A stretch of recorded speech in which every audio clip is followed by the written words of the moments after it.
আমি সমুদ্রে আমি ঘোষণা করতে চাই, আপনি কওমি জননী, আজ থেকে আপনাকে এই উপাধি দিলাম। বাংলাদেশের রাজনীতির ইতিহাসে এক কলঙ্কিত রাত 2013 সালের 5 মে। সেই রাত আজও হাজারো মানুষের মনে এক ভয়াবহ স্মৃতি হয়ে জেগে আছে। যারা ইতিহাস জানেন তারা জানেন শুধু একটি রাজনৈতিক সংকট সামাল দিতে গিয়ে কিভাবে রাষ্ট্র তার নাগরিকদের বিপক্ষে দাঁড়িয়েছিল, আর কিভাবে একটি ধর্মীয় আন্দোলন রাজনীতির সাথে মিশে গিয়ে নির্মমভাবে দমন করা হয়েছিল। তৎকালীন আওয়ামী লীগ সরকার ক্ষমতায় ছিল। দেশের রাজনীতি তখন ছিল উত্তপ্ত। একদিকে যুদ্ধ অপরাধের বিচারকে ঘিরে শাহবাগী আন্দোলন, অন্যদিকে হেফাজতে ইসলামের 13 দফা দাবি নিয়ে ঢাকামুখী লং মার্চ। 5 মে রাতে রাজধানীর প্রাণকেন্দ্র শাপলা চত্বরে লাখো মানুষের জমায়েত। সরকারের কাছে ছিল এক নিরাপত্তা সংকট ও রাজনৈতিক চ্যালেঞ্জ।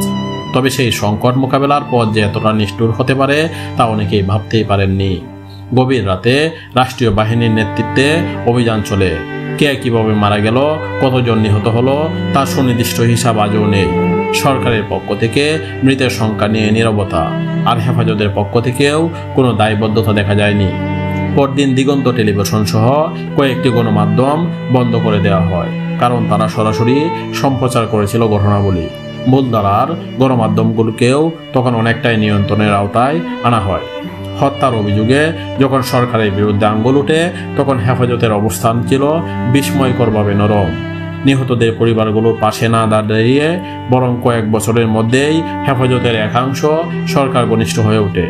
এমনকি প্রধানমন্ত্রী শেখ হাসিনাকে কওমি জননী উপাধি দিয়ে সম্মানিত করে হেফাজতের শীর্ষ নেতারা। প্রশ্ন থেকে যায়, যাদের ডাকে মানুষ ঢাকায় এসেছিল সেই নেতারা কি তাদের রক্তের সাথে বিশ্বাসঘাতকতা করেননি? 5 মের ঘটনার একটি নিরপেক্ষ তদন্ত আজও হয়নি। কেউ জানে না প্রকৃতপক্ষে কতজন নিহত হয়েছিলেন, কতজন নিখোঁজ, কত পরিবার আজও সন্তান বা পিতার খুঁজে অপেক্ষায়। এই নীরবতা একটি জাতির বিবেকের উপর কলঙ্ক বয়ে গেছে। আজ যখন আমরা রাষ্ট্রীয় বা রাজনৈতিক অর্জনের গল্প বলি, তখন কি এই হারিয়ে যাওয়া জীবনগুলোর জন্য আমাদের কিছুই বলার নেই? রাষ্ট্র হয়তো ভুলে যেতে চায়, সরকার হয়তো চাপে রেখে ভুলিয়ে দিতে চায়, কিন্তু ইতিহাস চুপ করে থাকে না। ইতিহাস একসময় প্রশ্ন তুলে বিচার দাবি করে, আর সেই ইতিহাসের সামনে দাঁড়িয়ে আমাদের জবাব দিতে হবে। 5 মের রাত আমাদের জন্য লজ্জার ছিল নাকি প্রতিবাদের?